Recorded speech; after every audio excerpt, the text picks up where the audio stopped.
সুপ্রিয় শিক্ষার্থীরা, কেমন আছো? আজকের এই ভিডিওতে আমরা কথা বলার চেষ্টা করব জগন্নাথ বিশ্ববিদ্যালয়ের ভর্তি পরীক্ষা নিয়ে। ইতিমধ্যেই তোমরা জেনে গেছো জগন্নাথ বিশ্ববিদ্যালয় এতদিন পর্যন্ত যে গুচ্ছ ভর্তি পরীক্ষার অন্তর্ভুক্ত ছিল সেটি থেকে বেরিয়ে এবছর জগন্নাথ বিশ্ববিদ্যালয় আলাদাভাবে নিজেরাই পরীক্ষা নিতে যাচ্ছে। আর এই পরীক্ষার জন্য তারা প্রকাশ করেছে অদ্ভুত একটা মানবন্টন। যেই মানবন্টন বুঝতে এবং কী কী জিনিস আসবে এই পরীক্ষাতে সেটি নিয়ে ভাবতে তোমাদের অনেকেরই সমস্যা হচ্ছে। আর এই কারণেই এই ভিডিওটি তৈরি করা। তাহলে চলো মানবিকের শিক্ষার্থীদের জন্য কেমন করে জগন্নাথ বিশ্ববিদ্যালয়ের প্রশ্নপত্র হতে পারে সেটি নিয়ে একটু কথা বলা যাক। প্রথমেই আমরা মানবিকের শিক্ষার্থীরা জগন্নাথ বিশ্ববিদ্যালয়ে পরীক্ষা দিতে পারবো দুইটা ইউনিটে। আমাদের সেই দুইটা ইউনিট হচ্ছে ডি ইউনিট এবং যথাক্রমে বি ইউনিট। ডি ইউনিটে সামাজিক বিজ্ঞান এটি অনুষদের পরীক্ষা হবে, আর বি ইউনিটে কলা অনুষদের পরীক্ষা হবে। আমি নিশ্চিত তোমরা সবাই ইতিমধ্যেই আবেদন প্রক্রিয়া থেকে শুরু করে সবকিছুই করে ফেলেছ এবং তোমরা ভালো করেই জানো ডি ইউনিটের পরীক্ষা আগামী 14 তারিখ, ফেব্রুয়ারির 14 তারিখ এবং বি ইউনিটের পরীক্ষা হচ্ছে ফেব্রুয়ারির 15 তারিখ। এবং আমাদের ডি ইউনিটে বাংলা, ইংরেজি এবং সাধারণ জ্ঞানের উপরে পরীক্ষা হবে।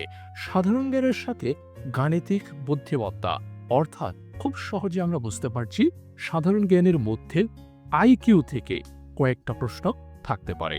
সাধারণ জ্ঞানের মধ্যে আইকিউ থেকে কিছু প্রশ্ন থাকতে পারে। তাহলে বাংলা, ইংরেজি এবং সাধারণ জ্ঞান এই তিনটি বিষয় মিলিয়ে পরীক্ষা হবে সামাজিক বিজ্ঞান বা ডি ইউনিটের। এরপর ঠিক একই বিষয় নিয়ে অর্থাৎ বাংলা, ইংরেজি, সাধারণ জ্ঞান নিয়ে পরীক্ষা হবে আমাদের বি ইউনিট বা কলা অনুষদের, যেটির পরীক্ষা আমরা সবাই জানি 15 তারিখ। সামনের 15 তারিখে, ফেব্রুয়ারির 15 তারিখে পরীক্ষা।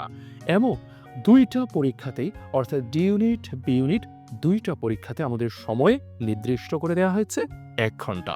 সময় 1 ঘন্টা। এবং এখানে অদ্ভুত যে ব্যাপারটা রয়েছে সেটা হচ্ছে এখানে এমসিকিউ বা বহু নির্বাচনী আসবে হচ্ছে 24 নম্বরের, কিন্তু লিখিত আসবে হচ্ছে 48 নম্বরের। প্রত্যেকটা বিশ্ববিদ্যালয়ে যেটা দেখা যায় এমসিকিউ পার্টটা থেকে বেশি, লিখিত পার্টটা থেকে কম, যেটা তোমরা ঢাকা বিশ্ববিদ্যালয়ে দেখেছ। কিন্তু জগন্নাথে এটা বিপরীত। জগন্নাথে বহু নির্বাচনীতে 24, কিন্তু লিখিততে তার থেকে অনেক বেশি বা বলা যেতে পারে ডাবল, লিখিততে হচ্ছে 48। এখন এই বহু নির্বাচনী 24-এ বাংলা কত, ইংরেজি কত, জিকে কত একদমই সহজ, সমান ভাগে ভাগ করেছে। 3টা সাবজেক্ট আছে বা 3টা বিষয় আছে, 3 8 24। অর্থাৎ বাংলাতে 8টা এমসিকিউ, ইংরেজিতে 8টা এমসিকিউ, সাধারণ জ্ঞানে 8টা এমসিকিউ আমাদেরকে অ্যান্সার করতে হবে। ঠিক একইভাবে আমাদের বি ইউনিটেও একই রকম, বাংলা, ইংরেজি, সাধারণ জ্ঞান প্রত্যেকটাতেই এমসিকিউ আসবে 8টা করে। এরপর লিখিত পরীক্ষা। লিখিত পরীক্ষা হচ্ছে 48 নম্বরের এবং এই 48 নম্বরও সমান ভাগে ভাগ হবে, অর্থাৎ 3 16 48। বাংলাতে 16 মার্কের রিটেন, ইংরেজিতে 16 মার্ক, সাধারণ জ্ঞানেও 16 মার্কের রিটেন বা লিখিত আসবে। একইভাবে আমাদের এখানেও বাংলা, ইংরেজি, সাধারণ জ্ঞানের 16 মার্কের রিটেন বা লিখিত আসবে। এবং এই বহু নির্বাচনী আর লিখিত দুইটা মিলিয়েই আমাদের সময় হচ্ছে 1 ঘন্টা। এটা কিন্তু আলাদা আলাদা না, দুইটা একসাথে আপনি সময় পাবেন 1 ঘন্টা। এরপর এসএসসি থেকে 12 নম্বর, এইচএসসি থেকে 16 নম্বর, যেগুলো তোমরা আগেই পেয়ে আসছো আশা করি। আর সব মিলিয়ে মোট হচ্ছে 100 নম্বরের পরীক্ষা হবে। এখন সাধারণ জ্ঞানে লিখিত পার্টে কি আসতে পারে, কারণ তোমরা সবাই মোটামুটি আমাদের ঢাকা বিশ্ববিদ্যালয়ে বাংলা এবং ইংরেজির ক্ষেত্রে লিখিত কিরকম আসতে পারে সেটি একরকম অনুশীলন করে এসছো, পরীক্ষা দিয়ে এসছো, কিন্তু সাধারণ জ্ঞানের লিখিত কেউই হচ্ছে ভাই উত্তর করে আসনি। তাহলে সাধারণ জ্ঞানের লিখিত কি আসতে পারে, কেমন করে আসতে পারে, এটি নিয়ে একটু কথা বলা যাক। সাধারণ জ্ঞানে আমাদের লিখিত পার্ট 2 রকম হতে পারে। হয়তো তোমাকে বিভিন্ন জিনিসে টিকা লিখতে বলবে, অর্থাৎ কোনো একটা বিষয়ের উপরে তোমাকে 3-4 লাইন লিখতে হবে টিকা, অথবা তোমাকে ছোট ছোট সংক্ষিপ্ত আকারে প্রশ্ন করতে পারে। দুইটার যে কোনো একটা পদ্ধতিতে লিখিত আসবে। এখন এই টিকা লেখার জন্য কোন বিষয়গুলো গুরুত্ব দিয়ে তুমি পড়ে যাবে? ঢাকা বিশ্ববিদ্যালয়ের জন্য তুমি যা কিছু পড়েছ প্রথমত সেগুলাই আবার তুমি রিভিশন দেওয়ার চেষ্টা করবে। আর টিকা লেখার জন্য কোনো একটা বিষয়ের উপরে মনে করো তুমি হচ্ছে আগে এমসিকিউ আকারে তথ্যগুলো পড়েছ, এখন বর্ণনামূলক আকারে ৩-৪ লাইন ৫ লাইন লেখার যোগ্যতা থাকতে হবে। আমরা এখানে টিকার জন্য গুরুত্বপূর্ণ কয়েকটা বিষয় দেখার চেষ্টা করব। প্রথমত, বর্তমান সময়ে লিখিতর জন্য সবচেয়ে গুরুত্বপূর্ণ বিষয় হচ্ছে জুলাই বিপ্লব বা জুলাই রেভলিউশন। তোমরা সবাই জুলাই বিপ্লব সম্পর্কে জানো এবং জুলাই বিপ্লবের আলাদা আলাদা ঘটনা নিয়েও টিকা আসতে পারে। অর্থাৎ Bangla blockade, complete shutdown, March for justice, কিংবা মনে করা হচ্ছে আমাদের রিমেম্বারিং আওয়ার হিরোজ। এই যে আলাদা আলাদা ঘটনাবলী আছে এটার উপরে টিকা আসতে পারে, অথবা জুলাই বিপ্লবের শহীদদেরকে নিয়ে টিকা আসতে পারে। যেমন অন্যতম গুরুত্বপূর্ণ শহীদ বা আমাদের প্রথম শহীদ জুলাই বিপ্লবের আবু সাইদ, তাকে নিয়ে টিকা লিখো আসতে পারে। এর পাশাপাশি মুগ্ধ আছে, আরো অনেকে আছে, তাদের সম্পর্কে আগে এমসিকিউ পড়ে গেছো হয়, এখন এই এমসিকিউর তথ্যগুলোকে তুমি এক করে একটা টিকা লিখতে হবে, এরকম প্রশ্ন আসতে পারে। এরপর জুলাই বিপ্লবের পর আমরা সবাই জানি আহসান মঞ্জিল পুরান ঢাকাতে বা হচ্ছে ঢাকার যে পাশটাতে জগন্নাথ বিশ্ববিদ্যালয় সে পাশটাতে আহসান মঞ্জিল অবস্থিত, তাই আহসান মঞ্জিল সম্পর্কে লিখো আসতে পারে। একইভাবে জগন্নাথ বিশ্ববিদ্যালয়ের একদম সামনে বাহাদুর শাহ পার্ক আছে, বাহাদুর শাহ পার্ক সম্পর্কে তোমাকে লিখিততে আসতে পারে। এর পাশাপাশি বাংলা একাডেমি এটিও আসতে পারে। কেন বাংলা একাডেমি? কারণ এখন চলছে ভাষার মাস, ফেব্রুয়ারি মাসে পরীক্ষা হচ্ছে, যার কারণে বাংলা একাডেমি ভীষণ গুরুত্বপূর্ণ। আর এগুলো প্রত্যেকটাই আমাদের হয়তো ঐতিহ্যবাহী কিংবা সাংস্কৃতিক স্থাপনা। এ কারণে এগুলো দেখার পাশাপাশি তোমাকে বাংলাদেশের সাংস্কৃতিক এবং ঐতিহ্যবাহী সব স্থাপনা একটু পড়ে যাওয়া উচিত। যেমন কি কি হতে পারে? যেমন মনে করো ভাই পাহাড়পুর বা সোমপুর বৌদ্ধবিহার একটু দেখে যাও, মহস্থানগড় একটু দেখে যাওয়ার চেষ্টা করো, ময়রক্তি বৌদ্ধবিহার, ওয়ারি বটেশ্বর, লালবাগ কেল্লা, ষাটগম্বুজ মসজিদ, এগুলো একটু ভালো করে দেখে যাওয়ার চেষ্টা করো। এগুলো প্রত্যেকটার উপরে টিকা আসতে পারে। আমি নিশ্চিত তুমি যেখানেই কোচিং করো না কেন এগুলোর উপরে তুমি অনেক কিছু এমসিকিউ আকারে পড়েছো, সেটাই এখন লিখিত আকারে তোমাকে লিখতে বলতে হতে পারে। এরপর আমাদের অন্যতম গুরুত্বপূর্ণ একটি বিষয় মুক্তিযুদ্ধ।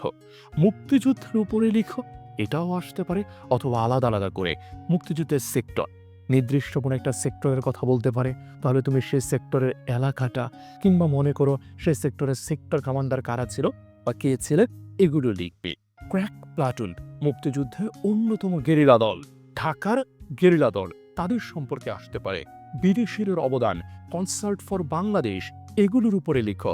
সেপ্টেম্বর অন যশোর রোড এটি নিয়ে লিখো, কিংবা অ্যালেন গিন্সবার্গ তাকে নিয়ে লিখো, এরকম প্রশ্ন আসতে পারে।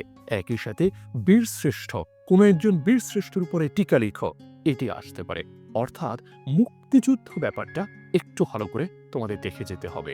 এরপর ক্ষুদ্র নৃগোষ্ঠী, পুরোপুরি ক্ষুদ্র নৃগোষ্ঠীদের সম্পর্কে পড়ে যাবে, পাশাপাশি চাকমা, মারমা, গারো, মানে বড় বড় ক্ষুদ্র নৃগোষ্ঠী যারা আছে তাদের উপরে যেন লিখতে পারো, তাদের উৎসব, তারা কোথায় বাস করে, তাদের ধর্ম কি, তাদের কোনো বিশেষ খাবার বা পোশাক থাকলে এগুলো নিয়ে যেন লিখতে পারো, তা একটু দেখে যাবে।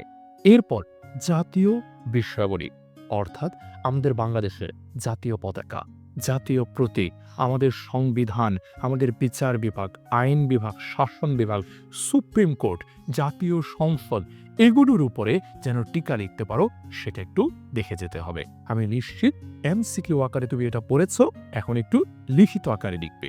পাশাপাশি জিআই পণ্য, জিআই পণ্য এটা একটু দেখে যাবে।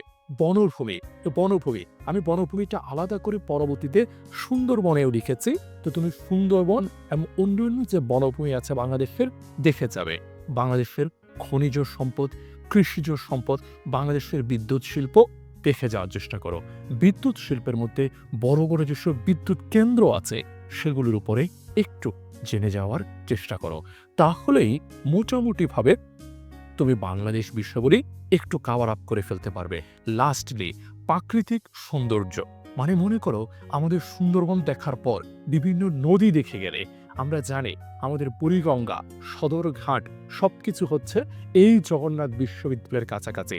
তাহলে এই বুড়িগঙ্গা নদী এটা একটু দেখে যাওয়ার চেষ্টা করো। অন্যান্য নদী, পাহাড় কিংবা মনে করো কাপ্তাই হ্রদ, এগুলো একটু জেনে যাওয়ার চেষ্টা করো। পাশাপাশি মনে করো যে ব্রিটিশ শাসক, সেই শাসনের গুরুত্বপূর্ণ কিছু ব্যক্তিবর্গ, নবাব সলিমুল্লাহ, এদেরকে একটু দেখে যাবে। তারপরেই তোমার বাংলাদেশ বিশ্বগুলি মোটামুটিভাবে কাভার আপ হয়ে যাবে। এই টপিকগুলোর মধ্য থেকেই তোমাকে হচ্ছে 3 মার্কের, 4 মার্কের অথবা 2 মার্কের টিকা লিখতে বলতে পারে। এরপর আন্তর্জাতিকে অবশ্যই গুরুত্বপূর্ণ জাতিসংঘ, জাতিসংঘের অধিবেশন আসতে পারে, নিরাপত্তা পরিষদ আসতে পারে, এগুলোর উপর টিকা। এরপর মনে করো এসডিজি, আগেও একবার এসছে, এখনো আসতে পারে এসডিজি, সাস্টেইনেবল ডেভেলপমেন্ট গোলস। 17টা লক্ষ্যমাত্রা আছে, যদি একটু পারো 17টা লক্ষ্যমাত্রায় মুখস্থ করে যাও, আসার সম্ভাবনা অনেক অনেক অনেক বেশি। এরপর ন্যাটো, তুমি জানো ন্যাটোতে যোগদান করার আলোচনাকে কেন্দ্র করে হচ্ছে বর্তমানে রাশিয়া ইউক্রেন যুদ্ধ চলছে। এই যে ন্যাটো, এটা সম্পর্কে জেনে যাও। ন্যাটোতে কতটি দেশ আছে, ন্যাটোর সদর দপ্তর কোথায়, ন্যাটোর বর্তমান প্রধান মার্ক রুটে, একটু এটা সম্পর্কে জেনে যাওয়ার চেষ্টা করো। এরপর হচ্ছে ব্রিক্স, ব্রিক্সের সদস্য বেড়েছে, বর্তমানে ব্রিক্সের সদস্য 10টা। তুমি এই 10টা দেশের নাম, ব্রিক্স কাদের উদ্যোগে প্রতিষ্ঠিত হয়, কবে প্রতিষ্ঠিত হয়, ব্রিক্সের প্রধানকে একটু জেনে যাও। তাহলে হয়ে যাবে জাতিসংঘের পাশাপাশি বড় বড় প্রতিষ্ঠানগুলো সম্পর্কে তোমার ধারণা। এরপর বর্তমান বিশ্বের অন্যতম আলোচিত ইস্যু ফিলিস্তিন ইসরায়েল সংকট, একটু দেখে যাওয়ার চেষ্টা করো। পাশাপাশি আমেরিকার নির্বাচন, ইলন মাস্ক, ডোনাল্ড ট্রাম্প, এই ব্যক্তিগুলোর উপরে ধারণা নিয়ে যাও। আন্তর্জাতিকে ইনারাই আসার সম্ভাবনা সবচেয়ে বেশি। পাশাপাশি কিছু পুরস্কার দেখে যাবে অবশ্যই, নোবেল পুরস্কার, চলচ্চিত্রের অস্কার পুরস্কার। নোবেল পুরস্কারের ক্ষেত্রে সর্বশেষ নোবেলটা এবং ইতিহাসটা ভালো করে দেখবে। সর্বশেষে আছে ভাই খেলাধুলা, খেলাধুলার মধ্যে আন্তর্জাতিক, বাংলাদেশ, 2টার খেলাই দেখবে। যেমন তুমি বলতে পারো বাংলাদেশে কি দেখবো, বাংলাদেশে অল্প কয়েকদিন আগে বিপিএল শেষ হলো, ফরচুন বরিশাল তারা হচ্ছে জিতে গেল বিপিএলটা, দেখে যাওয়ার চেষ্টা করো। বাংলাদেশের মেয়েদের ফুটবলে চমৎকার কিছু অর্জন আছে, মেয়েদের ফুটবলের এই অর্জন সম্পর্কে জেনে যাওয়ার চেষ্টা করো। এগুলোর উপরে টিকা লিখতে তোমাকে হতে পারে। পাশাপাশি বিশ্ব ক্রীড়া জগতে আমরা সবাই জানি কিছুদিন আগেই আমাদের প্যারিস অলিম্পিক শেষ হয়েছে, সেটি সম্পর্কে একটু জেনে যাওয়ার চেষ্টা করো। তাহলেই বাংলাদেশ বিশ্বগুলি, আন্তর্জাতিক বিশ্বগুলি, পুরস্কার এবং খেলাধুলা পুরোটাই তোমার হয়ে যাবে। আর এগুলো থেকেই লিখিত আসবে এবং ইনশাল্লাহ তুমি চমৎকারভাবে উত্তর করে ফেলতে পারবে। আশা করি কি কি বিষয়ে লিখিত আসতে পারে এবং কোন সাবজেক্টে কত মার্ক রয়েছে, পরীক্ষার সময় কতটুকু, পুরো ব্যাপারটা তুমি বুঝে গেছো জগন্নাথ বিশ্ববিদ্যালয় নিয়ে। আশা করি এই ভিডিওটি দেখে তুমি পুরো পরীক্ষার প্রস্তুতিটিও সম্পন্ন করে ফেলতে পারবে। পাশাপাশি যদি কোনো একটা বিষয় নিয়ে আলাদা করে তোমাদের বুঝতে সমস্যা হয় বা কিভাবে লিখবে জানতে ইচ্ছা হয়, জানাতে পারো মন্তব্যের ঘরে। আরেকটি কথা, এই ভিডিওটি সম্পূর্ণভাবে কোনো অর্থ কিংবা কোনো প্রকার প্রণোদনা ব্যতীত বানানো। এটি সম্পূর্ণভাবে তোমাদের সাহায্যার্থে বানানো, কোনো কোচিং সেন্টার নয়, কোনো কোর্স নয়, একদমই তোমাদের সাহায্যার্থে বানানো। তাই তোমার বন্ধুর সাথে, বান্ধবীদের সাথে, সবার সাথে ভিডিওটি শেয়ার করতে পারো একদম নির্দ্বিধায়। এবং আরও কিছু জানার ইচ্ছে হলে জানাতে পারো মন্তব্যের ঘরে। তোমরা সফল হও এই শুভকামনায় এই ভিডিও এখানেই শেষ করছি।